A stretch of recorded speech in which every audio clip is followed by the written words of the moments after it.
Olá, gente, boa noite.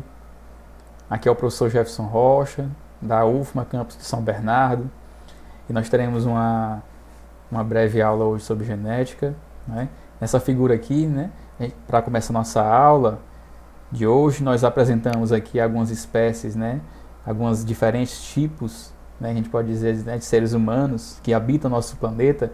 Observamos a infinidade de rostos, de características, né, a infinidade de pessoas, cada um com sua peculiaridade, na sua forma fenotípica, né, que apresenta o rosto, a pele, os tons de pele, né, a forma como o cabelo é disposto, né, os nariz, a boca.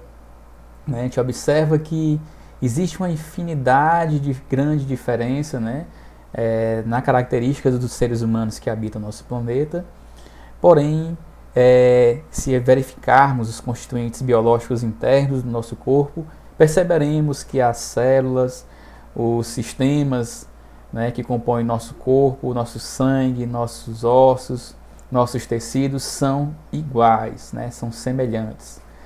E se buscarmos ancestralidade, né, nossos avós, bisavós, tataravós e assim por diante, chegaremos sempre a um parentesco comum, nos tornando praticamente irmãos em nosso planeta. Né? Então, tem que deixar de briga, temos que deixar de egoísmo e tratar todos com igualdade, né? Pois todos nós somos irmãos aqui nesse planeta. Né? Sempre vamos levar a um denominador comum, né? Um ancestral comum, que antigamente, séculos passados, né? Gerou essa população que existe hoje. Né? Além dos seres humanos, né, nós observamos também algumas características. Né? Por exemplo, aqui, essa criança, né, e esse macaco. Observamos que existem dois olhos, os dois, uma boca, um nariz, duas orelhas. Características essas biológicas idênticas, né, porém as características externas dos dois são bem distintas, né, bem diferentes, pois os genes que compõem esses dois seres, né, essas duas espécies, apresentam algumas pequenas características diferentes que fazem com que eles tenham características distintas. Né. Ao observar, por exemplo, o gene dos olhos, por exemplo, se houvesse alguma mutação muito extensa, né, uma mutação muito longa, muito drástica nesse gene, poderia ser com que nossos olhos, né, que fomos gerados, somos uma espécie mais nova, né, mais nova neste planeta, pudesse ter vindo só com um olho, ou com 3 olhos, com 4 olhos, né, mas geneticamente 2 olhos é um sucesso evolutivo que permaneceu em nossa espécie, né, a capacidade da visão, com pequenas diferenças nos genes. Entender, pessoal, toda essa diferença que faz com que os seres humanos que habitam nosso planeta tenham características distintas, né? O que gera isso, o que provoca essas características, é o principal objetivo do estudo na genética. Não é? Por que somos iguais? Porque somos diferentes. Somos iguais porque somos diferentes. Né? E essa diferença que existe dentro de cada um de nós é o principal objetivo dessa nossa aula. Né? Ciência e genética é o que veremos hoje, um pouco sobre como se iniciou a genética em nosso planeta, em nossa sociedade, né? Como se passou a iniciar esse estudo, entender um pouco de como isso começou. Né? A gente vai ver um pouco aqui na nossa aula de hoje. Basicamente, pessoal, cada um de nós é constituído por trilhões de células que carregam nossas informações como seres humanos. Essas informações dentro de nossas células, que estão presentes na forma de DNA. Né? O DNA, como a gente pode ver aqui nessa figura ao lado, né? Um DNA em forma de jogo, né? Inclusive nós temos lá no nosso laboratório. Então esse DNA ele possui informações genéticas que está presente em todas as células do nosso organismo, desde células ósseas, epiteliais, células musculares, nervosas. Dentro de cada célula do nosso corpo tem as informações de DNA que compõem as características daquela célula, certo? E o conjunto dessas informações é um genoma, certo? O genoma é um conjunto essencial de instruções que compõe uma biblioteca de informações. Biblioteca por quê, pessoal? Porque dentro do nosso organismo, se nós juntarmos todas essas informações genéticas, né, dentro de cada uma das nossas células, nós teríamos uma biblioteca de informações, onde cada livro compõe diversos pares de bases, né, que compõem as letras dos livros, e essa gama de informações daria uma grande biblioteca de dados, né? Tudo codificado, né, na forma de adenina, timina, citosina e uracila, né? Essa informação presente na nossa biblioteca, ela é traduzida, né, identificada dentro das nossas células, e cada informação dessa gera uma parte do nosso corpo, gera um tecido, gera o que nós somos hoje, certo? Entender, pessoal, essas informações é o que os cientistas atualmente estão tentando buscar, né? Como que se processa cada informação dessa contida em cada um de nós. Se um dia nós conseguíssemos entender esses mecanismos, né, nós poderíamos, inclusive, fazer com que modificações externas, né, ao nosso corpo fossem mais evidentes com esses estudos, certo? A gente observa que o ser humano ele é um ser que ele adora se modificar, não é? A gente percebe que, por exemplo, cirurgiões plásticos, né, que fazem rinoplastia, modificação nas bocas, diminuição das rugas, tira lá a barriguinha, né, faz aquela modificação nos seios. Então, se a gente, né, que sem esse conhecimento da genética afunda, né, da proteômica, da genômica, já faz essas modificações, imagine com esse conhecimento. Nós poderíamos alterar geneticamente essas informações e, inclusive, transmitir essas características aos descendentes, né? Então, isso seria um verdadeiro problema, né, para o ser humano, uma vez que ele poderia gerar uma espécie única no nosso planeta através dessas modificações, né? Então, as imperfeições que existem em cada um de nós, as rugas, né, as cicatrizes, né, o nariz menor, o nariz maior, a boca menor, maior, como existe em cada um dos seres que habitam o nosso planeta, é o que faz com que nós sejamos diferentes e atraentes, né? Então, com certeza, certas modificações poderiam gerar espécies, modificação genética imensa, né, em nossa espécie. Então, a genética, pessoal, ela é uma ciência que estuda diversas áreas da agricultura, né, como, por exemplo, na fabricação de produtos transgênicos, né? A gente sabe aí, por exemplo, que hoje a agroindústria, a grande agroindústria na soja, no milho, arroz, né, tomate, gera espécies, né, de vegetais que são resistentes a pragas, são resistentes a pouca chuva, ao grande calor, né? E essas espécies são muito utilizadas na agricultura. E essas modificações genéticas nessas espécies, né, por exemplo, de soja, surgiu graças à genética, né? A gente tem um grande exemplo aí, por exemplo, na região aí de São Bernardo, Magalhães de Almeida, né, a grande agricultura de soja. Na medicina, né, no intuito de desvendar, entender as modificações genéticas de diversas doenças. Na biologia, através do conhecimento da biologia molecular, no entendimento nos laboratórios de como você pode realizar um teste de paternidade, né, um teste de DNA, e até mesmo dentro da biotecnologia, né, com diversas análises de genes, né, você pode encontrar, por exemplo, um gene presente no seu DNA, e esse gene futuramente, durante a sua velhice, poderá incentivar ou favorecer o desenvolvimento de um tipo de câncer, né?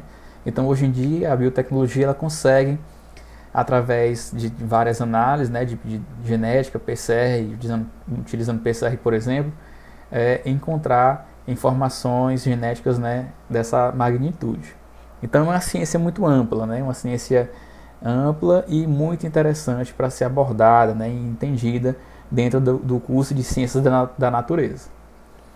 Basicamente, pessoal, a genética ela é relativamente jovem, né? Surgiu aí no início do século XX, né? Principalmente o intuito do surgimento dessa ciência era entender os caracteres hereditários transmitidos de pai para filho, né? Por exemplo, uma semente de um pé de laranja, né? Como é que a partir de uma semente de um pé de laranja de 1 centímetro de diâmetro, você consegue gerar uma árvore imensa de 3 metros de altura, com uma copa enorme, com muita sombra e diversas frutas. Né? Daquela fruta de laranja você tira outra semente, você consegue plantar outra árvore com a mesma informação genética daquela primeira. Então, entender esses caracteres hereditários foi o que motivou os cientistas da época, né, no início do século XX, a entender como tudo isso acontecia. Como é que o ser humano consegue transmitir as informações para os seus filhos, né? E como é que essa codificação de informações acontece? Né? Como é que existe como é que essas informações transmitidas está presente aonde? Nas células, está presente aonde? No sangue. Né? Então existe a necessidade de entender de como é que isso acontece.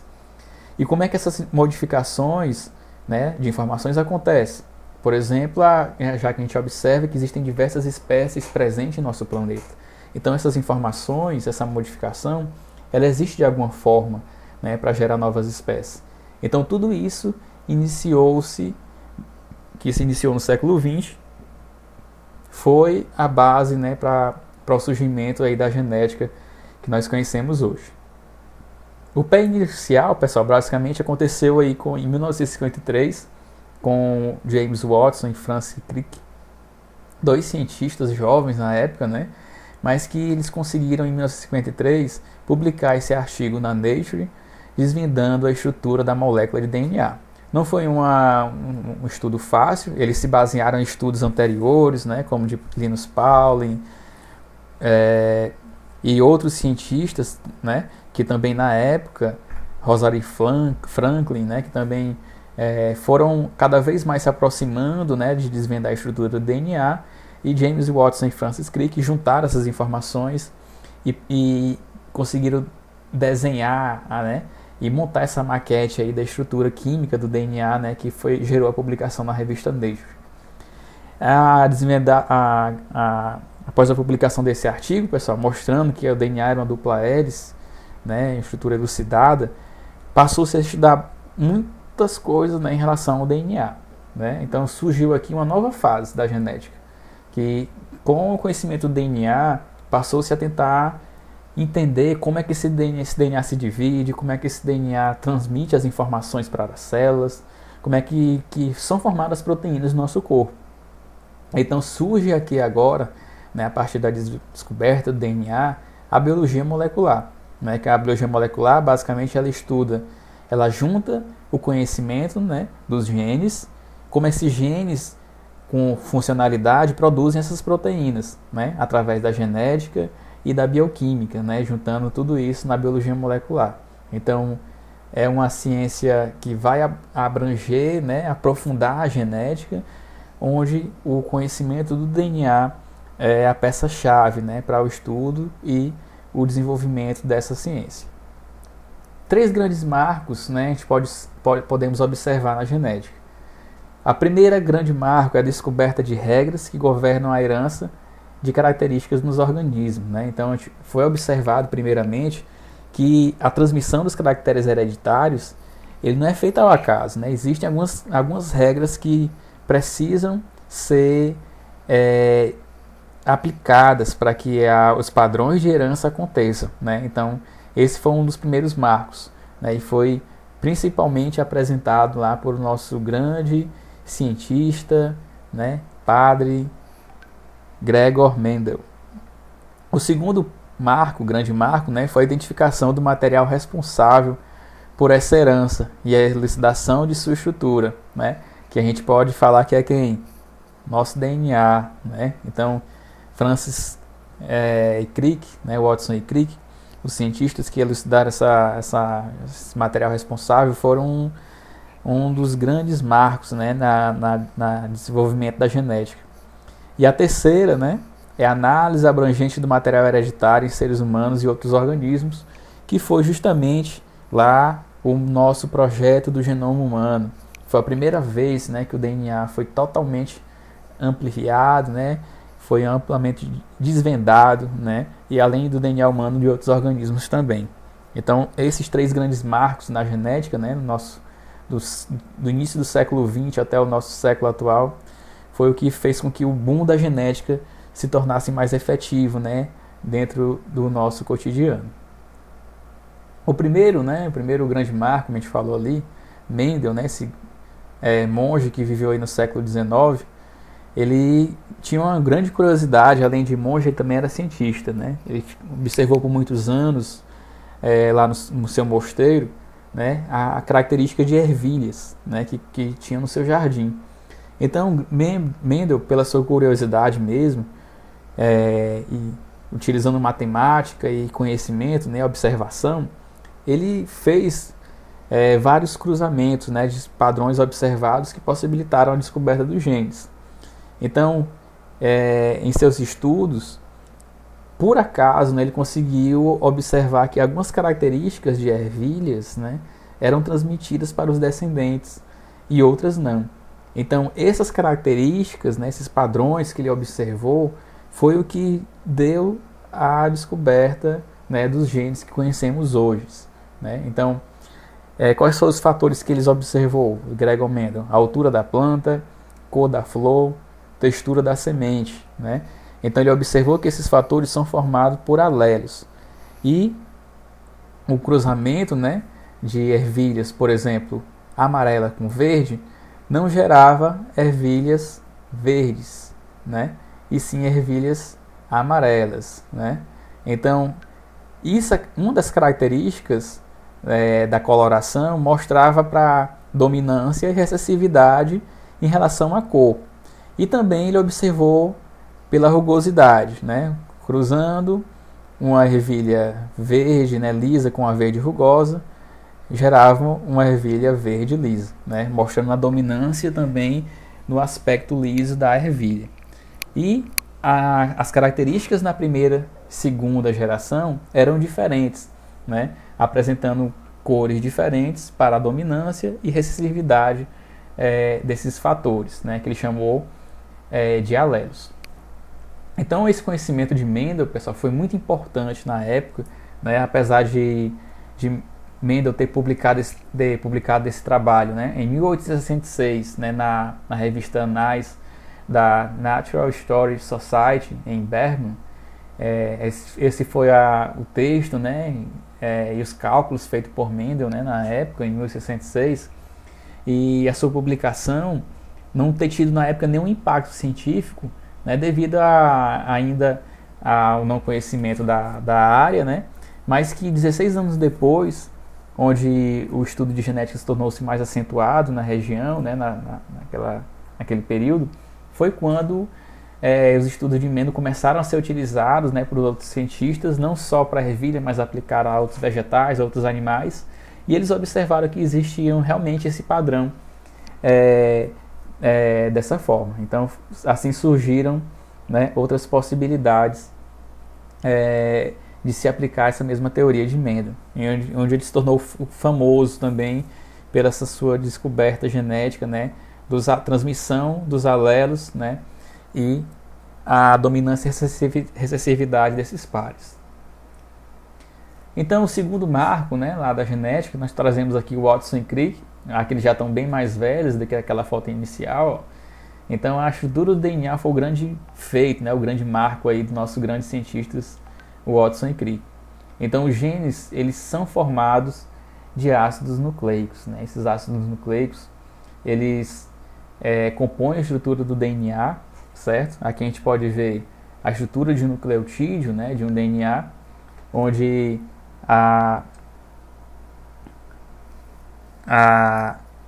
existe o grupamento fosfato, né? Esse grupamento fosfato aqui vai gerar energia para a ligação do DNA, certo?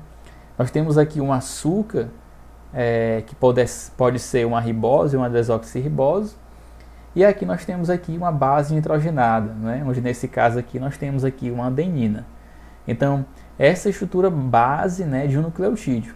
E o DNA, ele é formado de vários nucleotídeos, né? A gente tem aí a adenina, a timina, a citosina, a uracila, né, a guanina. Então, a estrutura desses ácidos nucleicos, né, são estruturas químicas, né, então tudo aqui é química formado, né, então a biologia em si, ela não deixa a química de lado, né, até o DNA, quando a gente vai estudar, a gente observa que ele é formado de estruturas químicas, e a gente precisa entender isso para entender as ligações, né, que existem entre as moléculas de DNA, certo? Aqui detalhadamente a gente observa aqui o nucleotídeo na primeira figura, mostrando aqui em amarelo o grupo fosfato, em laranja aqui o açúcar de 5 carbonos e em verde a base nitrogenada, né? Se for uma base pirimidina, né, com apenas um anel, ela pode ser uma citosina, ela pode ser uma uracila ou ela pode ser uma timina. Se for uma base com 2 anéis, uma purina, ela pode ser uma adenina ou uma guanina, né? E o açúcar, o açúcar aqui, o açúcar de 5 carbonos, ele pode ser uma ribose, se ele for um RNA, ou ele pode ser uma desoxirribose, né, se ele for um DNA. Se a gente observar a diferença da ribose para a desoxirribose, está apenas aqui na perda desse oxigênio, né? Por isso que ele é uma desoxi, né? Ele perdeu um oxigênio aqui, então por isso que ele é uma desoxirribose, certo? Então essa é a estrutura básica de um nucleotídeo. E o DNA e o RNA, né, a gente observa, né, foi uma grande contribuição de Watson e Crick em demonstrar essa estrutura química, né, onde apresentou o DNA como uma dupla hélice helicoidal, né, ele apresenta essa estrutura helicoidal de DNA, do ácido desoxirribonucleico, e os seus nucleotídeos que interagem entre si são a guanina, né, com a citosina e a adenina com a timina, certo? Entre as bases nitrogenadas. No RNA, ele já é uma fita simples, né? É um ácido ribonucleico de fita simples, não é uma dupla hélice, certo? E ele também possui uma guanina e uma citosina e uma adenina, só que nesse caso, no RNA, no lugar de timina, a gente vai ter uracila, né, como base nitrogenada. Então, basicamente, a estrutura, né, do RNA e do DNA possui essas diferenças, né, propostas aí por Watson e Crick, né? Então, é extremamente importante conhecer essas estruturas, pessoal, para que pudéssemos iniciar os estudos de biologia molecular, né, e da genômica e da proteômica que surgiu posteriormente. Né, o projeto Genoma Humano, né, surgiu aí em 2001, né, com duas corporações científicas, né, de um lado um cientista e empresário Craig Venter, né, e de um lado público Francis Collins, né, um cientista do lado público. Então cada um sequenciou o genoma da metade do DNA e o segundo a segunda metade do DNA. E assim eles conseguiram, juntaram, né, e publicaram no mesmo dia. Um publicou na Nature, outro publicou na Science, né, o sequenciamento do genoma humano completo. Né? Esse foi o grande marco, pessoal, para o projeto Genoma Humano, né, para a genética, pois assim esses dados públicos, né, o que apresentam hoje em dia, podem ser estudados por qualquer pessoa. Né? Então, o projeto Genoma ele trouxe essa possibilidade do desenvolvimento da biologia molecular, não só para os seres humanos, como também para outros organismos, certo? A coleção de moléculas de DNA característica de um organismo é denominada genoma, né, que é toda a coleção genética de um organismo é denominada genoma, que é o que foi sequenciado nesse projeto. Né? Basicamente, 2,7 bilhões de pares de nucleotídeos do DNA humano foi sequenciado, né, quase inteiro, né, pessoal? Dentro desses milhares, né, de pares de base, nós temos 30 mil e 40 mil genes sequenciados. Então, as informações são imensas para serem estudadas, né? E até hoje ainda são estudadas e estão tentando entender muitas funções, né, que existem dentro do nosso DNA. Além disso, o genoma de outros organismos também foram sequenciados, né, como de micro-organismos, bactérias, fungos. Né? Recentemente nós tivemos aí o sequenciamento completo, né, da malária. Né? Então, os estudos de genômica e proteômica se tornaram frequentes atualmente, né? Entender como essas estruturas geram funções, né? Qual a parte do DNA que vai gerar a formação de um braço, a formação do olho azul, que vai gerar uma certa doença hereditária, né? Então, tudo isso é o que estuda a genômica e a proteômica.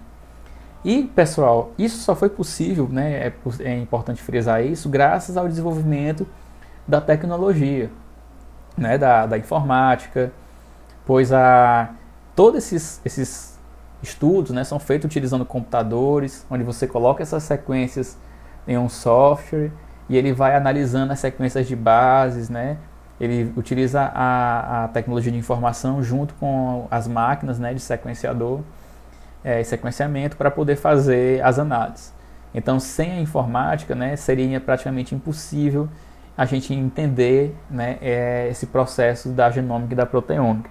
Né? Então, foi muito importante o desenvolvimento da computação. E a gente sabe, né, que a computação há 20 anos atrás era totalmente precária. Né? Era computadores muito lentos, né, com pouca capacidade de memória. Então, basicamente, nosso desenvolvimento ele anda junto, né? Não só na tecnologia, como também na ciência. Né? Então, tudo anda junto. Cada vez com que você desenvolve um produto tecnológico mais avançado, né? Principalmente em nanotecnologia, por exemplo, você consegue avançar na ciência em determinados estudos, né? De genética, em biotecnologia. Então, é muito importante a ciência, né? E a tecnologia andarem juntas. Aqui nesse site, pessoal, no BLAST, né? O site do NCBI, você consegue encontrar as informações genéticas de todo o DNA humano sequenciado, quanto também de outros organismos modelo, certo? De fungos, bactérias ou outros organismos modelos foram sequenciados, estão disponíveis nesse banco de dados gratuito, certo? Todos vocês podem acessar de casa e vocês conseguem acessar e entender um pouco, né, sobre, ou quem queira estudar as sequências de nucleotídeos, né, quiser fazer árvores filogenéticas ou entender determinadas partes dos genes, é possível ver aqui na estrutura nesse site da NCBI, certo? Da National Center for Biotechnology Information, certo? Então, pessoal, nossa aula de hoje fica por aqui. Na próxima aula nós continuamos a estudar um pouco mais sobre esse DNA. E boa noite a todos e até a próxima aula. Por hoje é só, pessoal.